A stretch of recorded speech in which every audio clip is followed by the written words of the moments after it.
Le Coran est-il un texte légiférant? Pour un historien, le Coran est un texte qui remonte à plus de 1400 ans. Il a été produit dans un milieu humain identifié qui est celui de la société tribale de l'Arabie occidentale entre la Mecque et Médine au début du 7e siècle.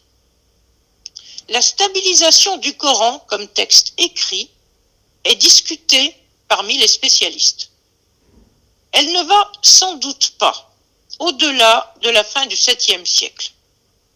C'est alors que le calife Abd el-Malik fait inscrire les versets du Coran autour de la coupole du rocher à Jérusalem, notamment ceux de la sourate Nisa au verset 171-172.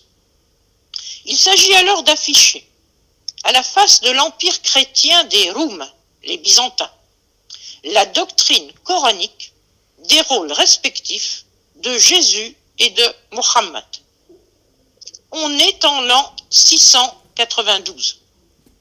Le Coran est donc déjà sorti de son cadre d'origine, il est devenu un texte voyageur. Mais ce qu'un historien a pour rôle de faire comprendre, c'est que si un texte voyage en gardant ses mots d'origine, le sens qui est donné à ces mots doit forcément se reconstruire dans chaque nouvel environnement de société dans lequel il arrive.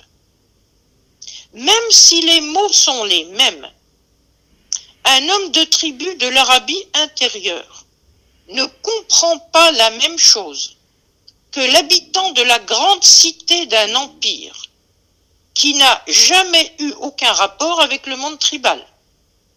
On peut donc dire que si le texte reste identique en ses mots, la lecture qui est faite de ces mots, autrement dit leur compréhension, n'est pas la même quand on change de contexte de société. On ne peut revivre dans une société du passé. On ne peut vivre qu'avec son temps. Qu'elle le sache ou non, toute lecture est donc une actualisation. La différence, c'est qu'il y a des actualisations positives et des actualisations négatives. Une actualisation positive, c'est celle qui tient compte des valeurs humaines portées par le texte pour les transposer et les adapter au contexte socio-économique dans lequel on vit.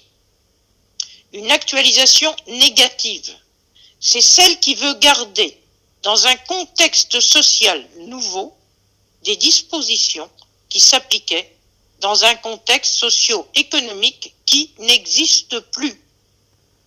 C'est ce qui se passe, par exemple, à propos de l'héritage des femmes, qui est une question que les États musulmans actuels n'ont pas encore réglée.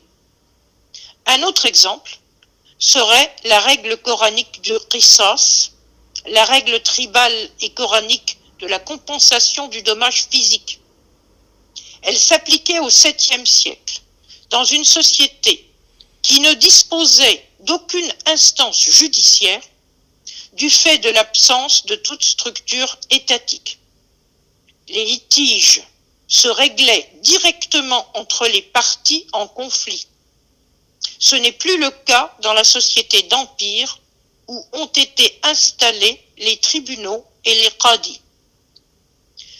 Pour revenir à la question de savoir si le Coran est un texte légiférant, je répondrai qu'il n'avait pas besoin de le faire, car il ne fait que reprendre la législation tribale existante.